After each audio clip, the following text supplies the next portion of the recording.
I used to believe that love could fix anything, that no matter how deep the crack, if two people cared enough, they would find a way back. That was before him. My name is Aisha, and for 3 years I built my entire world around one person. Zain. He wasn't just my boyfriend. He was my safe place, my future, my everything. Or at least that's what I thought. We met on a quiet evening at a mutual friend's gathering. He had this calm confidence about him, the kind that made you feel seen without him even trying. He listened when I spoke. He remembered small things. My favourite tea. The way I hated crowded places. The songs I played on repeat when I couldn't. Sleep, and slowly. I fell. Our relationship wasn't perfect, but it felt real. We laughed, we planned, we dreamed. We talked about building a life together, a small home, peaceful weekends, maybe even a family someday. He would hold my hand and say, "No matter what happens, I'll never hurt you." And I believed him. But what I didn't know that day was how easily promises can turn into lies.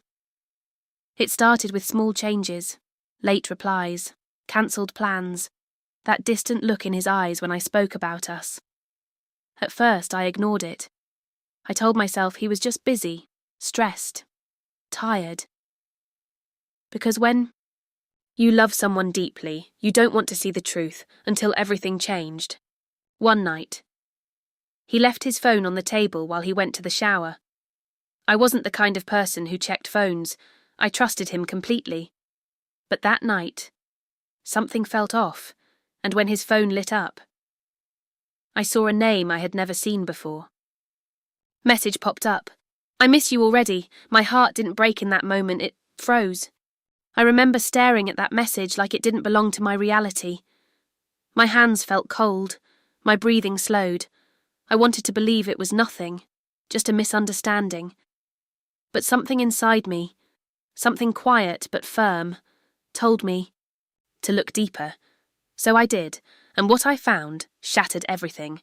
There weren't just a few messages, there were weeks, maybe months, of conversations. Late-night calls, flirty texts, plans, secrets, another life, another version of him that I didn't even recognize. She wasn't just someone random, she knew about me, and he still stayed.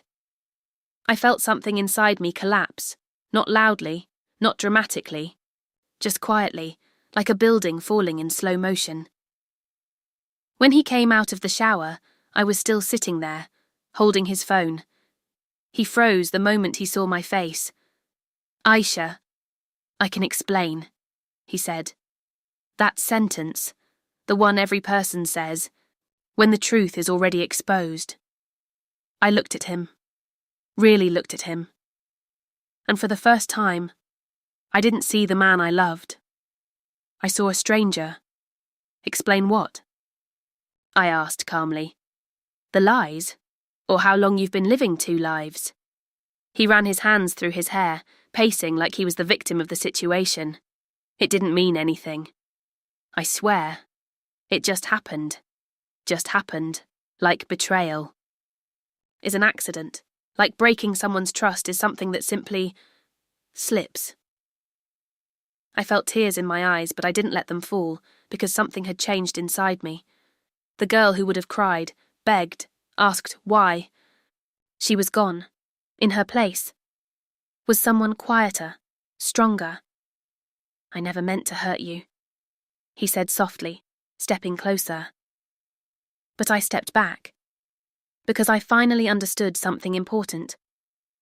He didn't fear losing me. He expected me to stay. He thought I would forgive him, that I would choose love over self-respect.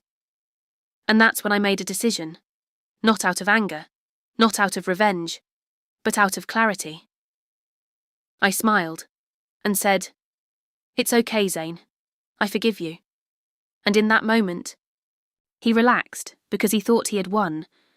But what he didn't know was that my forgiveness was just the beginning.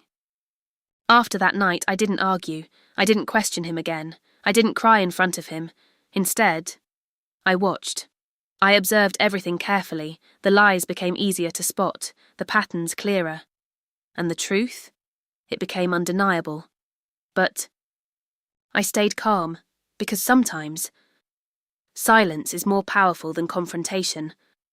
Over the next few weeks, I gathered everything: screenshots, messages, proof, not because I wanted to destroy him, but because I wanted the truth to be undeniable. Then came the moment. He had planned a small gathering, friends, close people, even some family. He wanted everything to feel normal again, like nothing had changed, like he hadn't broken something that could never be fixed. That night, I showed up smiling, calm, collected. He held my hand in front of everyone, trying to prove something that no longer existed, and then I let go. "I think it's time everyone knew the truth," I said. The room went silent.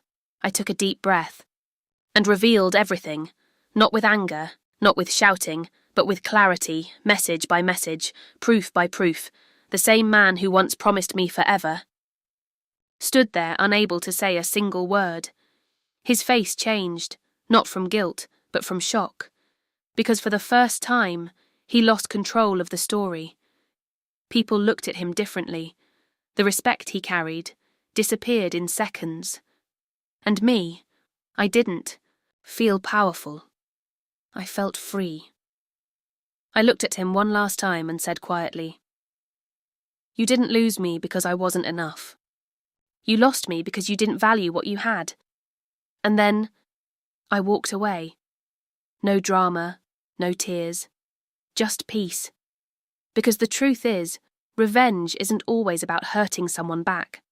Sometimes it's about choosing yourself so completely that their betrayal no longer defines you.